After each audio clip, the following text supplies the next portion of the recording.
Trevor Simpson, Associate Editor for Hotel News Now. When you think back to a year of the past, you probably think about some major event. You might think about a favorite song or a movie that came out, maybe a particular sporting event or team, or an election of some sort.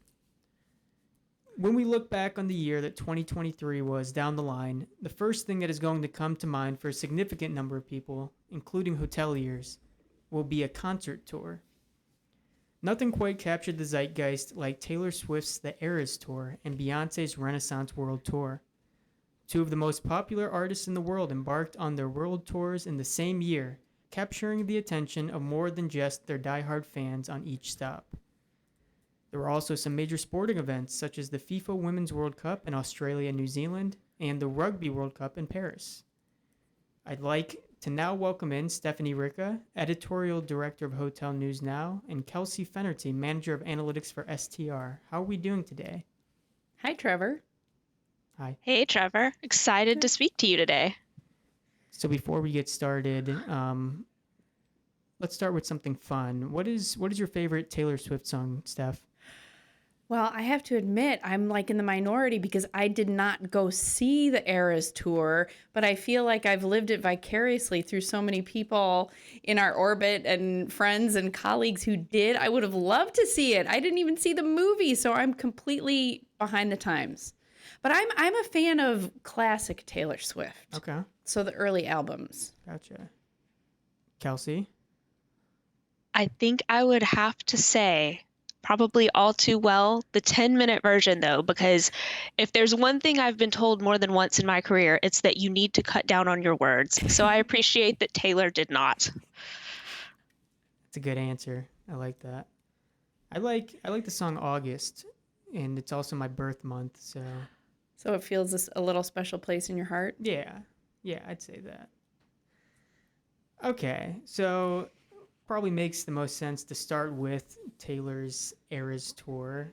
It was the first tour to surpass $1 billion and brought in more than $200 million in hotel room revenue.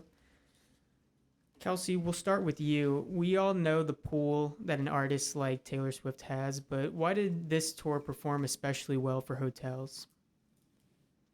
I think, there's a few different reasons for this, but for the Taylor one in particular, I think that it just built on itself. It became kind of emblematic of that kind of quote unquote FOMO, the fear of missing out, the revenge travel that's characterized so much of the pandemic.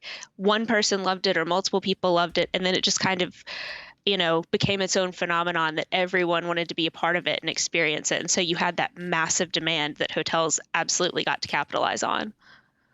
And it was so organic too, don't you think? A lot of times with events or experiences, we see this desire to kind of manufacture demand around it. Mm-hmm. But this just took off. And I was reading there was a CNN travel article on how the tour changed travel, right? And of course, at Hotel News Now, Trevor, you wrote about that months ago, right after the North America leg. But they talked about not just the success of hotel promotions, but airlines were waiving fees when concerts were postponed and travelers had to change their plans. There's apparently a Caribbean cruise that's themed for the tour. Wow. I mean, it's way more than just hotels. Have you ever seen an event have an impact so big and so widely spread out, Steph? Never. And all of the people, like the people you talk to, people that we see commenting on this, say it's bigger than the Super Bowl. And in North America, that's always kind of that baseline. Would you say, Kelsey, for like the event phenomena, even though that's a once a year as opposed to a full tour schedule? I think probably so, especially because with the Super Bowl as well, you have kind of limited demand. It's one night. A lot of those tickets are sold corporate. And the Eras Tour is not like that. She plays cities 2 to 3 nights in a row. The tickets are primarily sold to individual fans and not huge groups. I think it's also, we kind of track events. I'm involved in forecasting outside of the U.S. And there's a handful of artists that it does not matter where in the world they go. They will always draw demand. They will always have impact on hotel performance. And I don't know that Taylor Swift has done that outside of the US before the Eras Tour, but to see it on this scale in the US, it's just been absolutely wild. Do you think that there will be more of an emphasis on catering to artist fans in the coming years in terms of promotions at hotels? I love that question. I think hotels will try it, and why not? Good for them. What happened with Taylor and Beyonce, is not going to happen again, but we're going to see every other artist you can think of try it. And it's going to start with those, with the artists that are coming to do residencies at the Sphere. That'll be one of them. But I feel like, just in my gut, every artist you can name is going to be promoting themselves as, this is the next Eras Tour, the next Eras Tour. And it won't be, of course, but can it have some positive impact for, say, a hotel running promotions? Sure, they've learned a lot. Yeah. And then Beyonce also went on her world tour this year, and it took the globe by storm, but it didn't have the same impact on hotel performance. Kelsey, what was different about Beyonce's tour that could speak to it not quite reaching the same impact as Taylor Swift's? I don't want to compare and contrast too hard here, because I think they were both wildly successful tours by wildly successful women in their own right. Yeah. It could be to do with, I don't know that, Beyonce could have had more local fans coming, especially she toured internationally as well first. So you kind of had a different layout for the tour. She didn't play multiple nights in a row in most cities, I don't think. And that could have been it as well, especially because she didn't get a lot of that draw, like the Taylor gating and the people showing up, even if they didn't have tickets. Mm-hmm. That drove some demand as well. And could be things like that. I also, depending on the market, she did have, like I said, incredibly successful turnout and really nice impact for hotels. Yeah, that's what I heard when I did reporting on the story a few months ago. It was assumed that it was more of a local fan base for each show. And then also, there were some cities where she performed just one night, I believe, whereas Taylor was 3 nights in a row. Not usually. All of Taylor's shows were on the weekend. Some of Beyonce's shows were during the weekdays. Crept into school starting as well. So there were a few different factors in that. Hotels did really interesting promotions, like event promotions around Beyonce, which I thought was interesting, that kind of gave you that idea that they had learned some lessons from Taylor, that, okay, we can do on-property event promos, drink specials, events on the rooftops, and so on, because they saw the demand from that first big one. So it would be interesting to see what that, kind of what the total spend on property maybe was. Might not have been multiple room nights, but some of those events we were looking at, I remember, Trevor, mm-hmm. It was a pretty hefty ticket price to go to, Beyonce themed yoga on the rooftop. Yeah. There were a lot of different fun promotions being put on at these hotels, which, I do think that's something that could be a little bit of a trend moving forward in terms of, really trying to squeeze as much revenue as you can out of a big time artist coming to your town. Mm-hmm. To flip the page outside of concerts, Kelsey, what were some of the other big events that impacted hotel performance this year? Outside of the U.S., I think you mentioned kind of the really big sporting events, the FIFA Women's World Cup. That did really well across Australia and New Zealand. The Rugby World Cup in Paris, which Paris performance was already incredibly strong in the Rugby World Cup, really just kind of underscored that and continued the theme. I would say that this is a little bit of a cop-out answer just because they happen every year, but to me, the standout events this year were the national holidays in China. These are annual events. They have these holidays every year, same as the US has, like 4th of July, things like that. But this year, the demand for travel over China's New Year's, Chinese New Year, Lunar New Year, the Labor Day holiday in late April, early May, and then Golden Week and National Day holiday in September, October. Just absolutely incredible, spectacular performance, massive domestic travel across China. And it was just, I think, very emblematic that we're past the pandemic, things are back to normal, and we continue to maintain our love of travel even beyond that immediate, revenge travel. We're here to stay. We're traveling for real. Right. And a lot of hoteliers in the U.S. hope that the opening of all these countries will set up some more inbound international travel into 2024.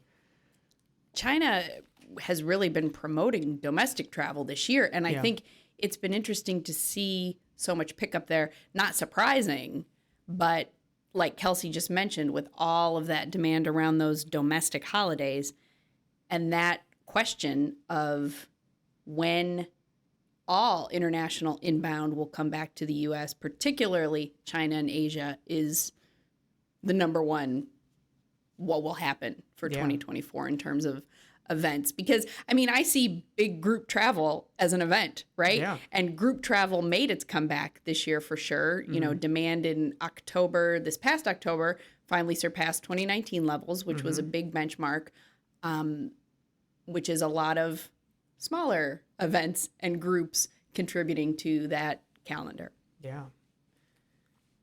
And then something that's not really a predictable event, but we talked about it a little bit last week, Kelsey, how some weather events had an impact. What were some of those this year in 2023?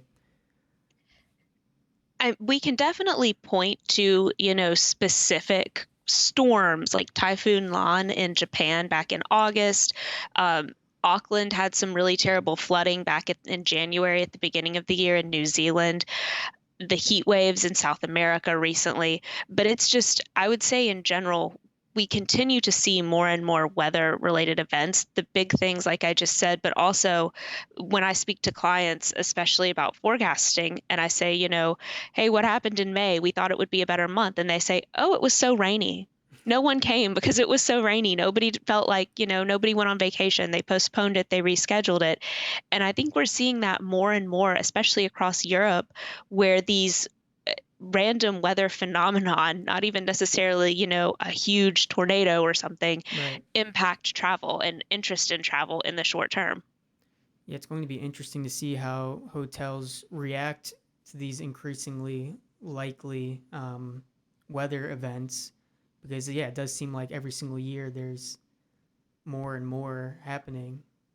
The two bad W's when you think about events, weather and war, right? And war definitely had an impact this year. Sure. The big ones, of course, were Ukraine and Gaza, Israel, where you can see reporting we've done on Hotel News Now looking at that impact on travel and hotel stay. But we still see the impact. We're still seeing the impact of refugees staying in hotels that have been converted to, short-term housing for that approach. We'll see it continue as you see the exodus and movement out. There's so many threads to pull when you look at both weather and war as having a profound impact on travel. Absolutely. Yeah, and I don't think, can't speak to everyone, but I would say at least for the weather, a lot of the people I've spoken to have been pretty laid back about it. I think there is some degree of understanding that you can't necessarily predict it. You can only move on from it. And maybe, if May is terrible because it's so rainy, June will be extra good because everyone saved up their holiday and the sun's come out. And I heard a fun anecdote recently from a hotelier who operates a lot of properties in ski and resort areas. So he was talking about this idea of people plan their ski vacation and what if there's no snow? I mean, obviously resorts manufacture snow, but it's different. And you can kind of extrapolate that to a beach vacation. What if you go and it's rainy the whole week? And so I kind of sense this movement of hoteliers who are promoting take the vacation at any cost. I think it would be a real bummer if you bought all your Disney tickets and it poured rain or, they closed the park because of lightning. But in some instances, that's an extreme, but in some instances, I see people kind of leaning into it. You know, if you're at the resort and the snow is not falling and the snow machines are not that great, then you sit in the lodge and have hot chocolate and you spend money that way. That's a very positive way of looking at things. I need a vacation, Trevor. I need a vacation. We talk about events. Send me on one.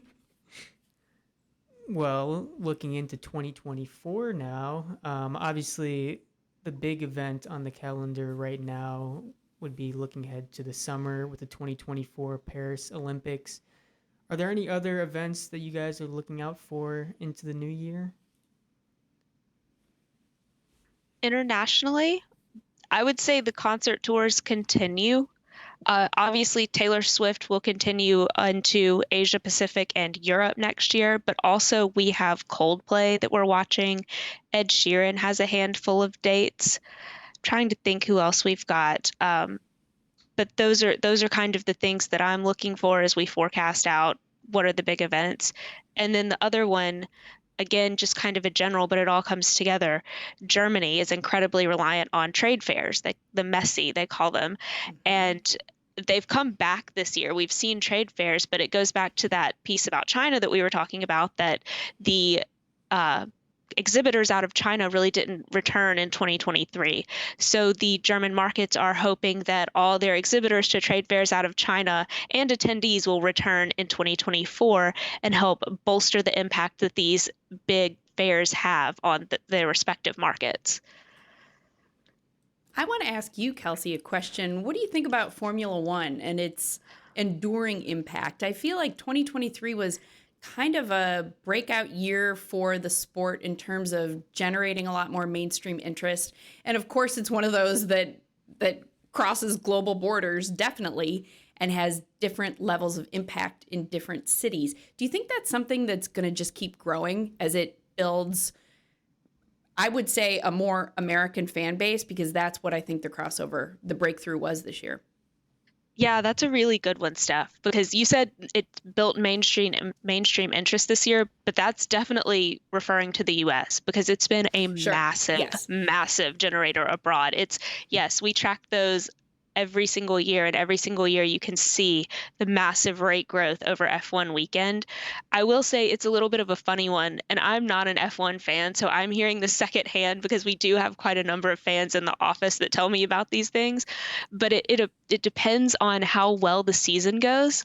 The final race is always in Abu Dhabi at the end of November, beginning of December, and depending on whether or not it's been a really competitive season or if you know who the winner is already, that has an impact on how well the race, how well it performs for hotels.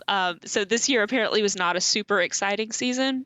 I don't mean to offend F1 fans. I don't actually watch it. You're right. You're exactly right. It was super predictable in terms of the front runners and the front running team, which was Red Bull. Yeah, Steph is the F1 expert on this podcast right now. I also don't have much knowledge on it. Well, I just think it's fun to look at events like that because it's similar to a concert tour, right? Yeah. Where it's truly global and it's making multiple stops in major cities. I just find it fascinating to put myself in the mind of the traveler and say, who's deciding this? You know, you read these stories about people who say, well, I saved my vacation days to go see Taylor Swift in London or to see F1 in Singapore, you know, and these are from people all over the world saying that. So it's just fascinating to me to think about how people plan that experience travel. And the industry has talked about the trend of experience travel for years. It hasn't really shown what that, I mean, it means different things to different people, but I feel like that is about to really take off in a global way like this. All right, guys. Those were all the questions that I had prepared. Was there anything that you guys wanted to add? I think, you know, we touched a little bit on that international inbound to the U.S. Yeah. But this is a global podcast. We saw so much of that American outbound to Europe this year. What do you think is going to happen there, Kelsey? Do you think that Americans have been there, done that, and we'll see a cooling down of America out and non-North America in next year? So this was a very hotly debated topic in our last forecast update, which we just released at the end of November, because yes, huge demand from Americans into Europe in particular this year. Part of that was the exchange rate, and the exchange rate for both euros and the British pound has since normalized. So you're not going to get an amazing deal on travel for going abroad next year. Part of that too, the 2023 was the first big year that we had the airlift back, that we had the ability to travel abroad. You could in 2022, but it was just a little trickier, a little more confusing. We're generally thinking that Americans will continue to go abroad next year, of course, but maybe not quite as wildly as they did this year. Maybe try a new destination. If you went to Italy this year and did your Tuscan summer, maybe you'll go to Tokyo next year, or Mexico, or maybe you'll stay domestic and go to a big city in the US. What did they call it? Like Italian girl summer or something like that. Oh my gosh. Something like that. Too much. No. Yeah, I don't know where these people got all the time to do that kind of stuff. Didn't even cross my mind. I wouldn't have done it. Hot take. If somebody would have said, "Oh, you did?" Well, sorry, Kelsey. Was it like crazy? It was honestly, yes, I did Italy back in April, and it was wall to wall Americans. I met more Americans than I did Italians walking around Italy. So yes, I would love to go back, and I would never suggest you should not do European travel, but I would say there might have been a few too many Americans abroad last year. Well, April was probably a good time to do it before all the heat set in, right? Yes, the weather was lovely. Yeah. I feel like there's a blend, there's sort of that idea of, and this is another, maybe I'm going off on a tangent, but when you talk about events and the event schedule, it's often, we think about it in terms of what those periods are, summer, obviously, and then school breaks and half term and things like that around the world. But I feel anecdotally as a traveler myself, I just see no end, no border to that wave. When it's October on a Tuesday and the airport is full of families going somewhere, I think, okay, something is different here. It's not so much restricted. Maybe that's a post-pandemic thing. Mm-hmm. It's not so much restricted to those event moments. Yeah. Something to look for in 2024. So what event are you guys, what do you have tickets for in 2024? I don't know if I have anything set up for 2024. It's already too late then, Trevor. You're not going to see Taylor in Canada? Is she coming back there? Is that the next? That's a good question. She's going to Canada, but not till late next year, maybe. 2027? It's Asia Pacific first. How long is this tour lasting? Okay, I have time then. How about you, Kelsey? Where do you have tickets for in 2024? Oh gosh, I'm a last minute ticket buyer, Steph. Okay. Wait till the very last minute. It's not the best. Trend. Yep, I am a big proponent of the short booking window trend because I like to wait to the last minute. Don't want to go in the bad weather. No, I'm just kidding. But yeah, last minute on the tickets here. What about you? I'm going to see Madonna in February. It's a bucket list item for me. It's not going to be an Eras tour, but it's going to be a era. And that was postponed, right? That was supposed to be this year? Yeah, and I don't know, but I feel like a lot, and again, like I said, I feel like every artist wants their Taylor, Beyonce moment. Some of them will hit, some of them won't. Do you think Madonna's will hit? I don't know. I have a feeling it's going to be a lot of aging millennial Gen X boomers such as my era, so we'll see. We can't drink as many cocktails in the hotel bar beforehand that we used to. All right. Well, Kelsey, Steph, thank you so much for joining me. I think this was very informative. Yeah, thank you, Trevor. It's been great. Hey, thanks, Trevor. This was fun.